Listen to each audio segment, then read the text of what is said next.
you for joining me, Nicole Bremner, from Cityscape Global for another episode of our podcast. And with me today is Gordon Adams. Now, Gordon is the former head of planning at the iconic Battersea Power Station development, and he was there for 12 years. So, Gordon, thank you for joining us today. Nicole, it's an absolute pleasure. Well, obviously, we're really looking forward to meeting you at the Cityscape Global later this year in November. So just let us know what it is that you're doing at Cityscape Global.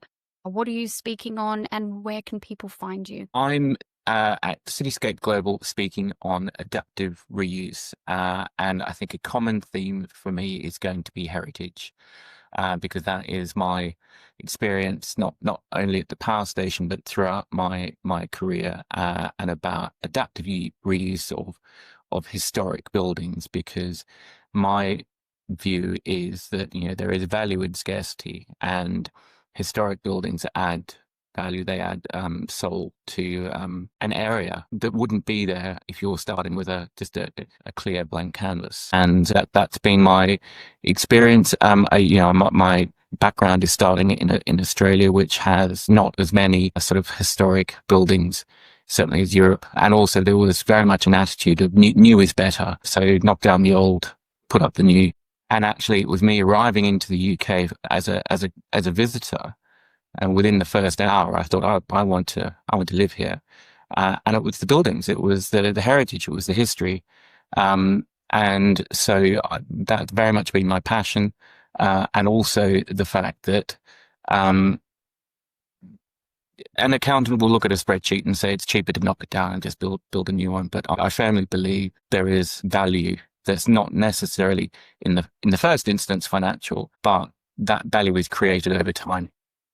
You gave me goosebumps, Gordon, because I'm Australian too, and I'm also a lover of old heritage architecture, of which Australia is lacking. But I remember seeing the wool sheds around the Brisbane area and then Woolloomooloo in Sydney, and seeing those be revived and feeling optimistic about the future of heritage in Australia. But yes, like you, I also came to the UK, and within an hour decided that this was going to be home for many of the same reasons. So yeah, that's very interesting. Now, with your 12 years at Battersea Power Station and the regeneration, which planning milestone most shaped how people experience that place today? And I must say, before you answer, as a Londoner at the time, it was quite controversial, the planning of Battersea and what I think it was painted as and what it's evolved to become are two very different things. And thankfully, because it's become this very iconic, as I said before, destination for people in London and further.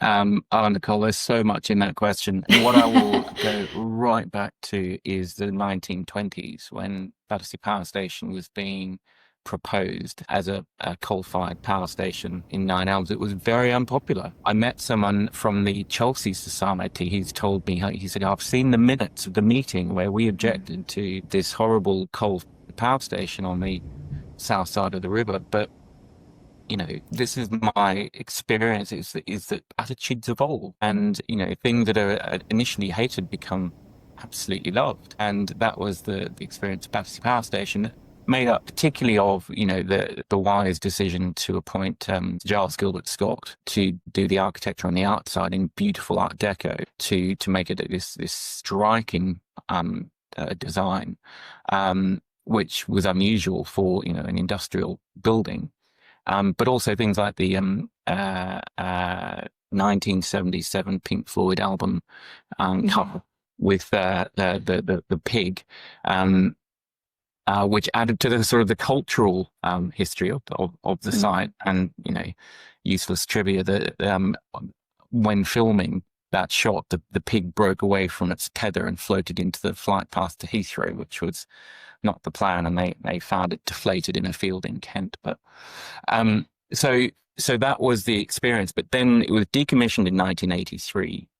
And therein started attempts at redevelopment, and there were very heroic attempts. Three owners before my shareholders tried very hard and failed very badly.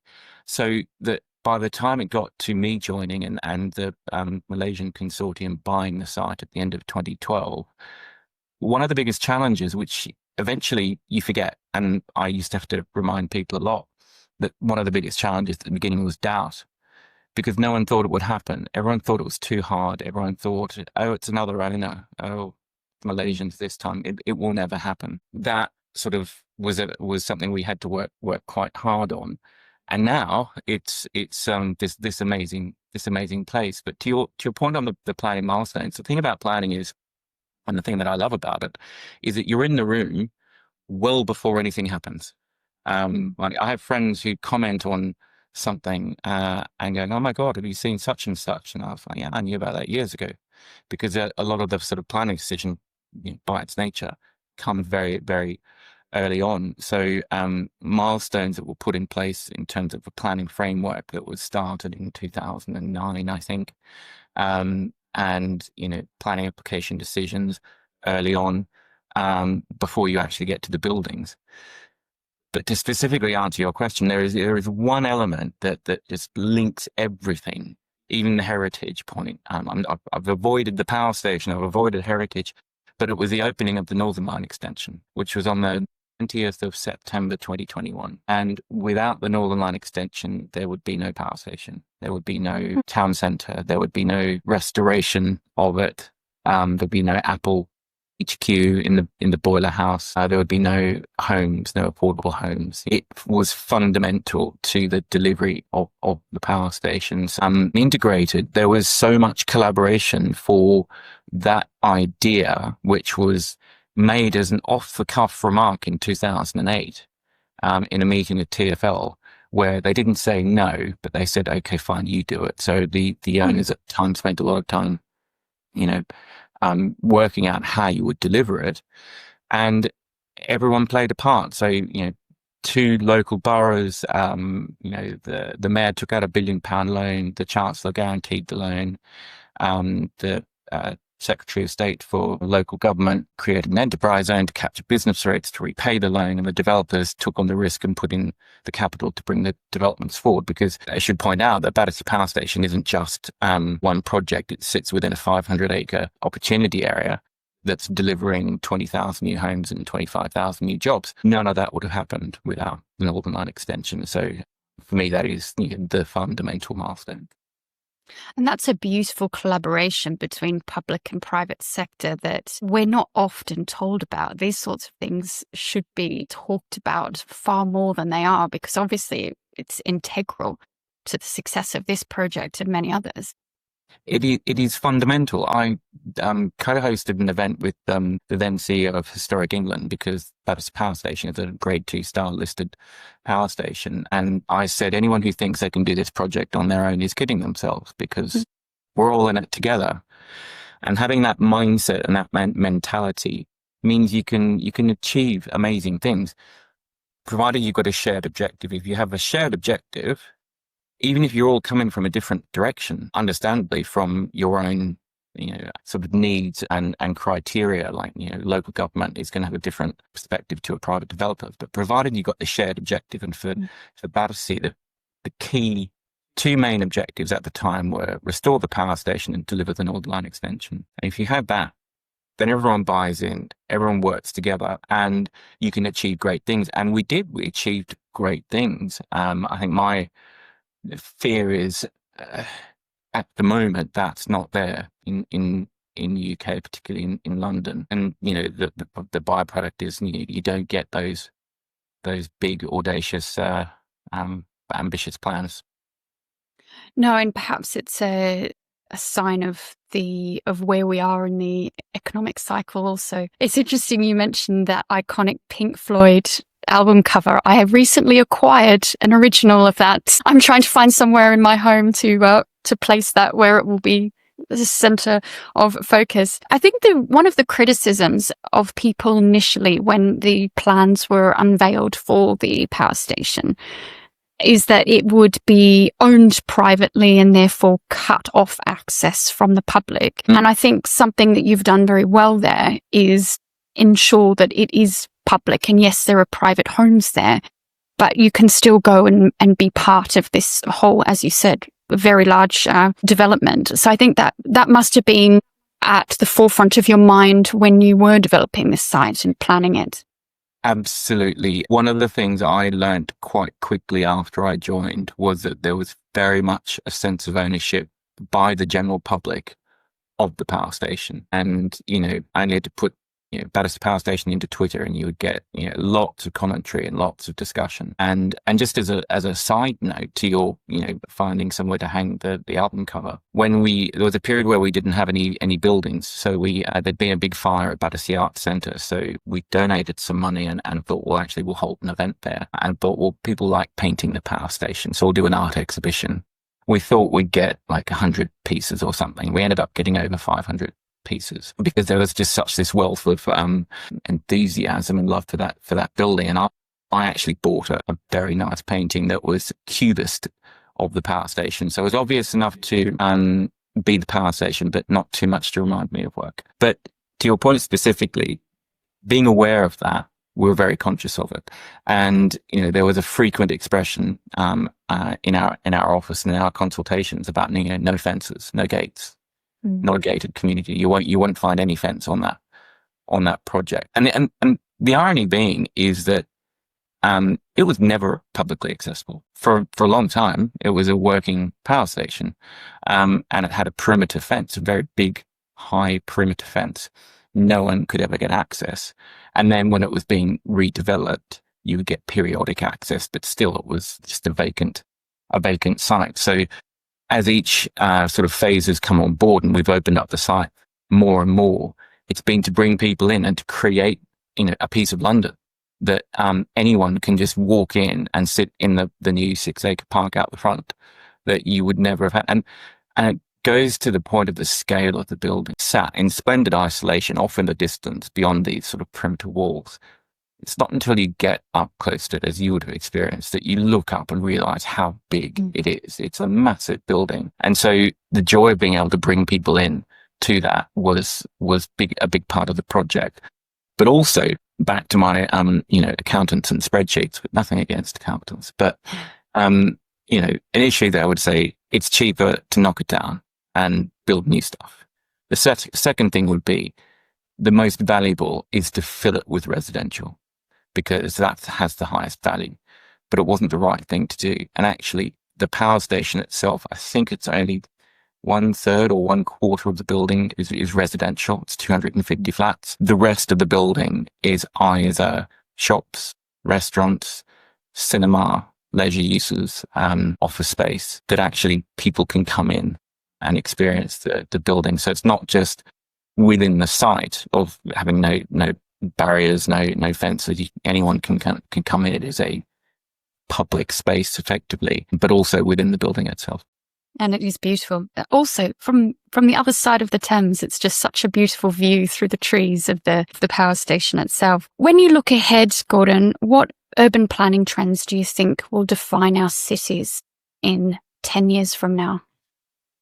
My planning sits into a number of categories, and where I've ended up is very much the delivery part of planning. That's been my experience and what I really enjoy doing. I really enjoy making things happen. So I don't look to the future as much as my sort of policy colleagues in planning. But I would say that on the one hand, we can plan all we like, but there's an expression, events, dear boy, events, and I'm just constantly thinking about COVID and how much of a disruptor that was for curating places, curating new communities, and the system of you live at home and you work somewhere else. I do think the pendulum is going to swing back more to people working in offices and the work from home thing not being as prevalent as it certainly was in 2020. And from my own personal point of view, I think that's a good thing. I think cities are organic and they function organically. And when you throw in a massive disruptor like that, there are consequences that are still being worked through. And I'm a big believer in the sort of the ecosystem of cities and how what in Australia we would call the CBD. You have not just people in offices, but all the supply chains and all the services that support that. And also to recognize that not everyone can work in an office. and work from home. I think that is quite often lost on the sort of debate. But in terms of, we were sort of touching on it earlier about, how collaboration that worked previously was also in the context of I would say, a sort of a lighter planning policy system framework, which enabled really difficult projects to be delivered. And what I've experienced in the UK is this trend towards further complexity. Town planning has moved so far away from land use and appearance. What is it and what does it look like? To, for very worthy reasons, seeking to solve many, if not all, of society's problems. And then eventually the system becomes the problem. So I see planning as an enabling system, and I think it's increasingly becoming a challenge. And the last thing is, I'm straying into areas I'm certainly no expert in, but it is something I reflect on, is in terms of how cities function and how they've changed. I don't know. Am I saying this is better or not? I don't know. But an observation, like, for example, I was in the gym earlier and thinking about how I saw a photograph of gyms in the 70s. There were no earphones. People were talking to each other. People were helping each other. I look around my gym, me included, everyone's got earphones in. It's very isolating. And social media means you're potentially engaging with a community that is not physically in your area. And the move away from, I guess, church, religion-based communities and societies and that sort of thing, where people would be congregating within their communities, and that sort of social structure is increasingly not there. And so what does that mean for the future? If that's only going to increase, what is that going to mean for the cities of the future? My fear is that there's more sort of isolation and less interaction. So it's more of a question than a forecast. I think what's interesting from over I've dwelled in cities is that there used to be a place where you came to just for work and then you left. And especially if you're in Australia, it does feel like a CBD area on weekends and after hours. And I can see a trend in various cities that I visit now, where people are beginning to live within city areas. And even the City of London, which again used to be dead on weekends and after hours, people, because of the planning, because of the building of more residential, because it became more profitable to build residential than commercial spaces, you have got more life within these city areas. Is that something that is that it's true in your experience as well, or is this just anecdotal from my own view? No, I think you're completely onto something there. And I would say, I'm a big believer in cakeism. As in, why not both? And certainly I'm not saying, only have one and not the other. But one of the aspects of the power station, which was a deliberate thing, goes back to my earlier point about the different uses in the power station, is this. I mean, I was taught at university, I did a degree in planning, Bachelor of Urban and Regional Planning. And I remember being lectured talking about the perversity of how you would have a city where someone lives on one side, commutes to the other side, and someone on the other side commutes back to a job on the other side, and everyone's sort of cross commuting. Wouldn't it be great if they could have jobs close to where they lived and not have to commute? And part of the sort of a counterpoint is that life happens and you get jobs where you get jobs.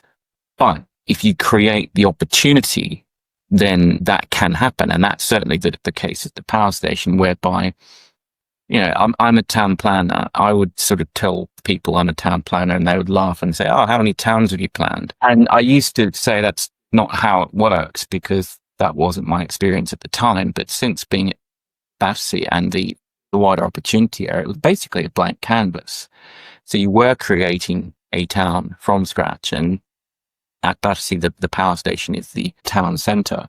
And so in theory, it's got you don't need to leave. I mean, you've got offices, you've got restaurants, you've got shops, you've got cinemas, you've got medical centres. So in theory, it is the ultimate in terms of sustainability, because you don't have to commute across town if you don't want to. No, exactly. What an incredible development to work on, as it must be such a career highlight for you. So congratulations on that. And I look forward to continuing this discussion in November at Cityscape Global. Thank you, Gordon. Pleasure.